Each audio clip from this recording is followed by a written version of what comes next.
We have the attendant of Kirana, Agustina, as the manager of National Plastic Action Partnership, NPAP. Good morning, Kirana. Thank you so much for being here with us in the C Today's studio. Again, we know that the data, and statistically, Indonesia is the second largest contributor to marine plastic pollution. It is not something that we're proud of course, most definitely. And, again, with the G20 summit itself, what was the role and finally the commitment that was catered from the National Plastic Action at the G20 summit? Right, so maybe a bit context. So back 2017, as has been previously mentioned, that our president during the G20 in Hamburg stated that Indonesia wanted to reduce 70% of our ocean plastic pollution by 2025, which is maybe in the next 3 years, right? 3 years. So we are hoping as the National Plastic Action Partnership, we understand that the time is ticking. Course, yeah. And how then we can collect more investment, collaborative action from across different sectors to then fasting our target and achieving our goals by 2025, right? So that's one of the idea by having the road to G20, how we can bring the plastic pollution from the source to the sea. And NPAP itself, launched back 2019, is really to support the national goals. Our success is if the goals has been achieved, and then we understand that the government cannot work alone. It has to be everyone come on board and working together. So that's why we think the momentum need to keep our stand.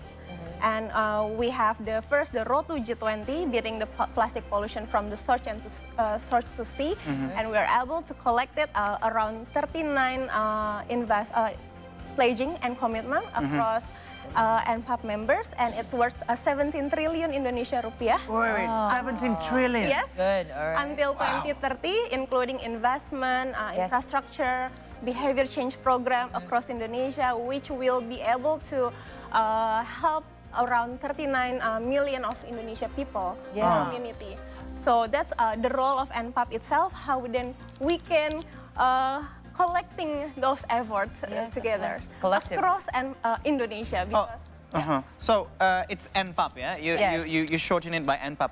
So is it a community, an organization, or what is the form of NPAP? So it's actually a convening platform across public, private sector, and also civil society. And maybe it was actually originated and initiated by the World Economic Forum back 2018, and it's brought by Minister Luhut to Indonesia. And then we grown up into locally led multi-stakeholder partnership with more than 150 members organization. And how does it work? How do you recruit your members, and how is actually the roadmap onto working with the government and also all the things involved? So we started by count it. We need to measure what is actually happening in Indonesia by having the multi-stakeholder action plan. And it shows that we need to do the 5 intervention action. First, the waste reduction. The waste itself needs to be reduced. And then secondly, how we can double our waste collection, because actually currently in Indonesia we only collected 39%, so less than 50% of our waste is being collected. Then in NPAP, we're trying to provide understanding how we can have a systemic change action plan together across stakeholders to collect, to double collect our waste, to 4 times recycle our plastic usage, and to build safely disposal facility so we can have a sorting facility in Indonesia. And so that's how intervention action needs to be done across members. And by how doing that, we developed the 5 task force, which first a policy task force is led by the coordinating Ministry of Maritime Affairs itself with the World Bank. We developed, the mission is what is the policy change need to be done in Indonesia to foster this issue. And then we have innovation task force led by BRIN, Research and Technology in Indonesia, including Second News. It's an innovator and incubator network. And then because we want to boost the innovation, because we need innovation. Yeah, we need across this plastic value chain. Yeah. And then we also have a matrix task force, because if we want to achieve our success, we need to measure it. Yeah. So the matrix also co-chaired by Ministry of Research, BRIN, and CSIRO is a scientific research organization from Australia government. And the other two task force is a behavior change, which is exactly very important. What we actually need. Exactly. Right. And the behavior change, different with other task force, led by 3 co-chairs. Nahdlatul Ulama, because we think the faith organization need to take role as well in changing the behavior. And Nahdlatul Ulama is one of the example of the faith organization that has 90 million followers. To support the changing people's behavior in Indonesia across regions. Right? Yes. And then also we have Aliansi Zero Waste Indonesia. And lastly, the Ministry of Education and Culture itself. Definitely. You know, it's very interesting to know, especially in this program or this task force of change of behavior, because you want to encourage the public and the society of Indonesia to take part of this. Right. Now, changing someone's behavior is not an easy task, that's for sure. So can you, share with us more diligently on how this program and the task force will concur, especially to the society of changing their behavior? Yeah, so for the changing behavior, we are now currently developing our campaign strategy. And when we talk about changing behavior, it's not only about the community or the people, but the government through the policy, and then also the private sector. Industry, because they also need to change their behavior for their business model, and also the people. And by doing that, we really work together across sectors. Because we're the 4th most populous country in the world. Can you imagine if one person, or about 200, almost 70 million people are always, polluting, trashing everywhere. That's why we're the 2nd largest. The things that you might think to be like, it's just a small thing, like throwing the tissue out of your car outside on the road. Right. And imagine there are 39 million people like you. Yes. Throwing tissue out of the car at least 3 times every day. Yes, easily. Easily. Like that. Easily. And where that could lead us to. Right? And as of this changing of behavior, like behavior changing efforts. And this should be something that needs to be done across Indonesia. But how can you invite people from around the nation to participate in fighting this kind of behavior, let alone fighting the plastic waste? Right, so it's again back to 5 intervention action that we think need to be done. On the reduction, then how we can support the reuse model, for instance, how we can work with innovator and then with connecting with enabler people, enabler actor, for instance. Just taking one example, we have innovator like Zero Waste Living Lab, which has Alas, it's like a reusable cup, or we in our road to G20, we are also matchmaking between Alas and Starbucks. So instead of people bring or taking the single-use plastic or single-use cup, we connected with the reusable cups. Right. To understand that there are several models, because back in old generation, everyone bring rantang, some reusable from leaf. How that, and then how we can also support design material, new material, to be easily compostable and biodegradable in our environment. So yeah, we encourage the different alternative solution, because there's no one silver bullet solution for this plastic pollution. It needs different actors, different solution, including the reuse model, and then how we can changing our relationship with plastic, where not just like using all the single-use plastic and with 5 minutes maybe usage and then throw away, but how we can sorting it. And then we can call, now in Indonesia, it's a fast growing of innovator like digital waste collector. Like maybe, for instance, in Jakarta itself, there are Duitin, Octopus, or maybe ecosystem. We can bring our waste to the nearest MRT. We can call our waste collector to our place. That's one of the changing relationship to our waste. Yeah, that's it. And you know what? There's one restaurant here in Jakarta where actually they use a straw from the rice flour. It's an edible one. Like, you see a lot of that now in the restaurants and whatnot. And I think like companies, even institutions, organizations, private sectors, I think they've already done their part. Now, again, if you're trying to change now people's mindset and whatnot, there are some challenges. So what kind of challenges? It seems that your system is already very solid. Your foundation is already solid. But what challenges that NPOP had faced right now and how you conquer that? So we understand that if we want to create the massive change, it actually needs to start it in rural area and remote island in Indonesia. That is certainly true. Which is the access of infrastructure, accessibility of people to reach the waste bank or waste infrastructure. It's one of the challenge that we think in NPOP then need to be also the priority. So how to support people not only in Java but beyond it. In our island, we have so many island, the access.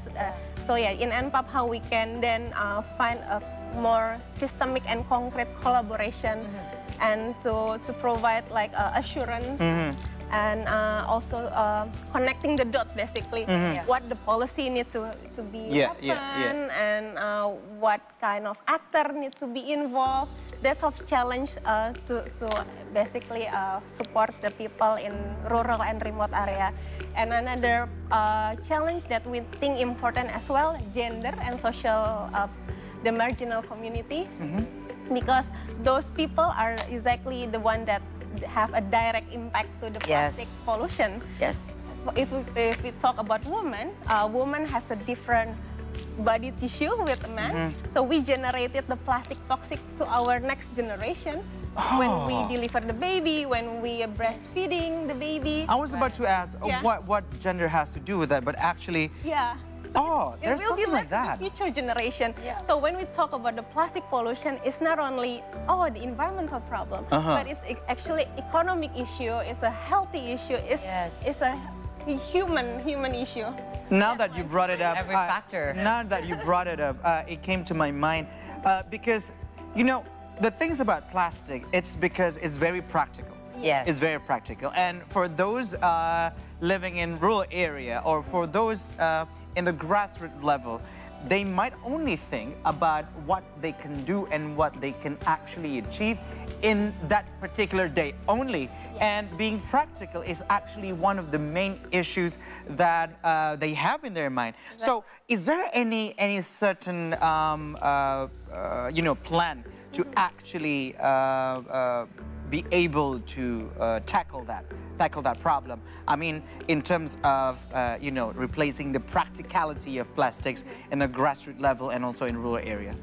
Yeah, it's back again with the 5 intervention action. So when we, for instance, the reduction, what are all the initiatives? So in NPOP now we mapping all innovative solution across Indonesia. What are happening in Jakarta, in rural area, across maybe Papua, Sumatra to Papua. So when people wanted to create change, even the local government, I want to for instance, Lombok want to be a zero waste province, for instance. How actors need to be involved? What can I start? What's to support it? So we are now mapping all the innovative, what are the financing comes from. Because financing is actually one of the issue, how people can get the finance for this plastic pollution. What are actors can be supported? So this is something that we are now developing. So people can check, what happening in this area, in this rural area, what are innovators here? The chain to make the change. Exactly, the ecosystem, the overall ecosystem. And you were saying before in the earlier of our talk show, Kirana, that we do have a target, the president itself already make a target to reduce the 70% of marine plastic pollution in Indonesia by 2025. How near or how far are we now in 2022 coming to that 70% mark target? Do you have any numbers that you can share? So the government, the latest data says now we already achieved around 28%. 28%. 28%. Okay. But now it's like 2022. But how then we fasten Exactly, up that's the- like a 50% Exactly. margin right there. Yeah, so in NPAP, government actively collecting the waste data across region, but we have data coming from in NPAP members. We have industry who really produce the plastic itself. Yeah. We have all the FMCG, big FMCG company that also has their own target to recovery back their plastic production. Yeah. So those data will be helping the Indonesia government to have more concrete evidence data that can be able to have also more objective policy in a way.